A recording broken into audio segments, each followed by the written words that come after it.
12:16, estamos aquí en Radio Colonia con otra edición de Melo junto al campo y vamos a empezar a desarrollar la información del día de hoy. Comenzaron ayer en Brasilia las negociaciones entre Mercosur, Unión Europea.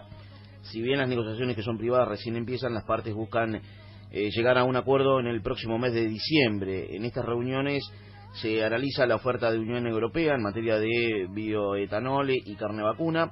No hubo información oficial sobre lo sucedido ayer, pero en base a algunos trascendidos y algunos llamados que uno ha realizado en la tarde de ayer a Brasilia, se pudo saber que los negociadores argentinos rechazaron de plano los cupos que Europa ofreció para el ingreso de los productos agrícolas anteriormente mencionados. Es por eso que hoy el Mercosur va a pedir una mejora sustancial de la propuesta europea. Reiteramos, estamos hablando en base a trascendidos, ¿no?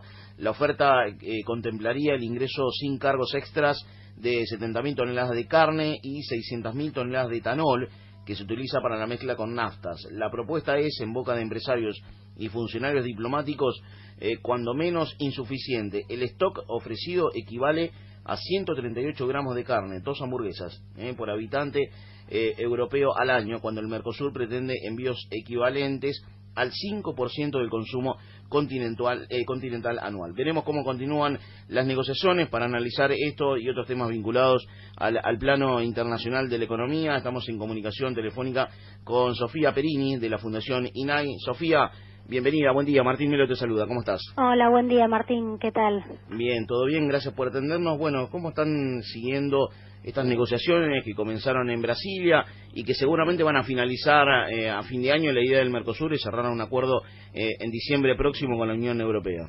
Sí, tal cual como estás diciendo, se planea que para fin de año se llegue a un acuerdo con los europeos. En este sentido, esta semana se estaban reuniendo en Brasilia un poco a fin de afinar un poco la sintonía y avanzar en la negociación. Puntualmente, el intercambio de ofertas había sido en mayo del año pasado y recién esta semana se iban a conocer las nuevas ofertas. En este sentido, empezó a trascender a través de algunos comunicados de prensa que la Unión Europea estaría otorgando estaría ofreciendo un cupo de 70.000 toneladas de carne vacuna y de 600.000 toneladas de etanol, que obviamente para el Mercosur es insuficiente porque mismo en 2004, que fue en el momento en el que se suspendieron las negociaciones, en ese momento habían ofrecido más cupo que el que están ofreciendo en la actualidad, motivo por el cual el Mercosur, que ya en ese momento pretendía un cupo de alrededor de 300.000 toneladas en carnes, por ejemplo, obviamente resultan insuficientes estas 70.000 que parecen estar ofreciendo los europeos. Sí. No obstante, habrá que ver cómo avanzan las negociaciones.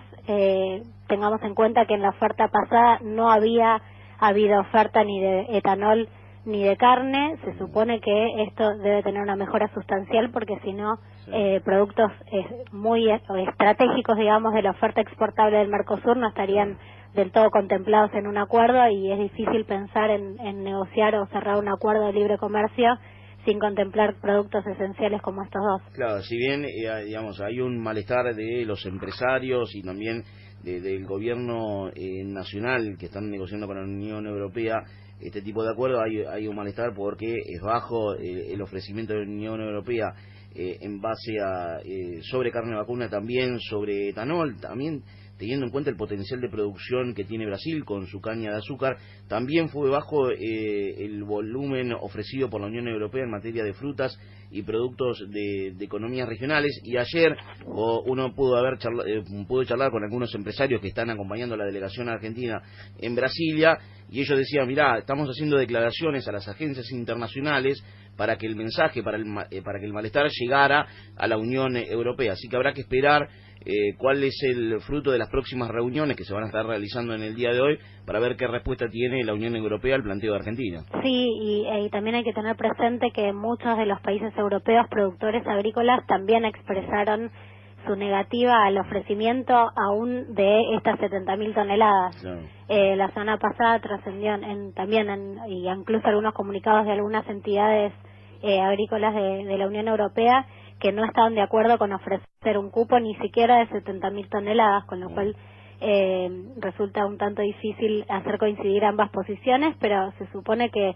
tenemos pocos meses para avanzar y creo que el Mercosur tiene bastante claro que es difícil pensar en cerrar un acuerdo si no podemos garantizar el acceso de productos fundamentales como son el etanol y la carne bovina para el bloque sudamericano. Sí, si bien estas primeras negociaciones en Brasilia, en Brasil generaron estas diferencias, hay optimismo de que se puede llegar a un acuerdo final en diciembre próximo. Digamos, hay voluntad, entendemos que el sector público tiene intenciones de los 4 países del Mercosur de cerrar, incluso de la Unión Europea, de cerrar un acuerdo para fin de año, pero va a haber un arduo trabajo, me parece, en los próximos meses para tratar de justamente conciliar este tipo de cuestiones que no son tan fáciles. Sí. Y sabemos que hay sectores muy sensibles tanto de una parte como de la otra, pero bueno, para que se pueda llegar a un acuerdo va a haber que trabajar bastante y por eso es importante que el sector privado también participe de las negociaciones, porque pueda al menos brindar algunas herramientas al sector público para que pueda negociar y defender también los intereses de nuestro sector. Es así. Sofía, para aquel público que todavía no está muy al tanto de estas negociaciones, ¿qué beneficios le traería al Mercosur llegar a un acuerdo con la Unión Europea, teniendo en cuenta el debilitamiento que ha tenido el Mercosur, ¿no? La poca presencia que ha tenido el Mercosur como bloque en los últimos años? Mira, son varias cuestiones. En realidad, el Mercosur en realidad se fortalecería como bloque. Estos últimos años ha sido difícil, no se ha negociado ni a nivel, el Mercosur en sí no ha negociado con otros países. Sería como la primera negociación importante de los acuerdos de la nueva generación, estos que incluyen muchísimas disciplinas que van más allá de lo que se negocia en la OMC, en la Organización Mundial del Comercio, que tiene que ver con cuestiones de propiedad intelectual. Digamos, los acuerdos de libre comercio como el que se está negociando con la Unión Europea incluyen no solamente el acceso de bienes en sí, ese es un capítulo, digamos, esta desgravación arancelaria de las ofertas, de cuotas de desgravación, las preferencias arancelarias son reducciones de los aranceles que hoy aplica al terceros países la Unión Europea.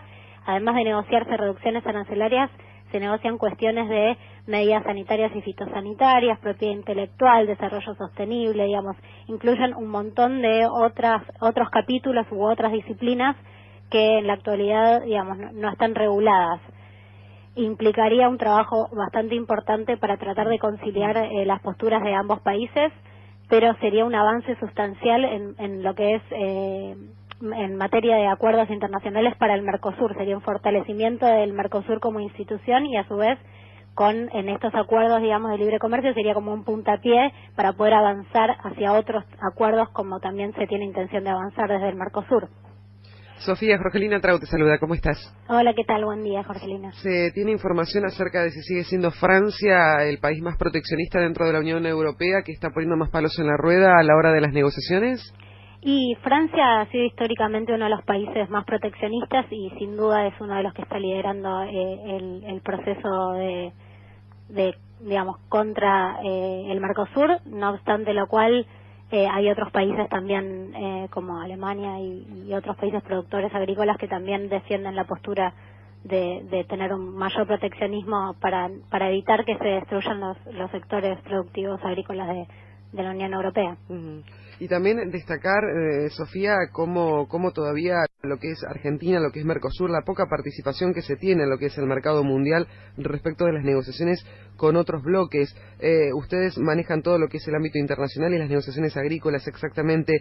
¿Cómo lo ven? ¿Cuál es la perspectiva y dónde tendría que hacer mayor peso firme el Mercosur para lograr una mayor participación en lo que es el comercio mundial? Y ahora la verdad es que se abren varios frentes de inserción internacional de la Argentina. En este caso en particular, aparece el acuerdo con la Unión Europea como uno de los principales, dado que están avanzando las negociaciones rápidamente, pero hay otros frentes con los que también se está negociando, como EFTA, Canadá, e incluso profundizando otros acuerdos que ya existen, como por ejemplo con India, un acuerdo de preferencias fijas existente que era acotado, también se está buscando profundizarlo. digamos, hay una clara acción es un rol activo el del gobierno argentino y del Mercosur en general, porque parece estar bastante alineado en este sentido, de avanzar en las negociaciones internacionales y también no solamente a nivel regional desde el Mercosur, sino a niveles bilaterales con acuerdos también como el acuerdo con Chile que tiene Argentina, y a su vez en el ámbito multilateral también. Argentina va a ser sede de lo que es la conferencia ministerial de la Organización Mundial del Comercio en diciembre, y digamos, es una puerta más que se abre para la inserción de Argentina en el comercio internacional. Sí, ese es otro de los temas importantes que teníamos ganas de tocar contigo aquí en Melo Junto al Campo, que es esta conferencia ministerial con sede en la República Argentina. Ya eso nos coloca en un escenario diferente, el hecho de que se lleve a cabo aquí. La importancia es mayor, teniendo en cuenta que somos epicentro en esta oportunidad. ¿Y cuáles son las perspectivas acerca de este pedido de países subdesarrollados como el nuestro, de los desarrollados y sus subsidios a lo que es la producción agrícola, y cómo impactan de manera negativa a los productores de los países subdesarrollados? Por ahí es donde se quiere ir, ¿no? Sí, hay una, digamos, en la organización, bueno, en estas conferencias ministeriales en el ámbito de agricultura se negocian lo que son los 3 pilares del acuerdo de agricultura.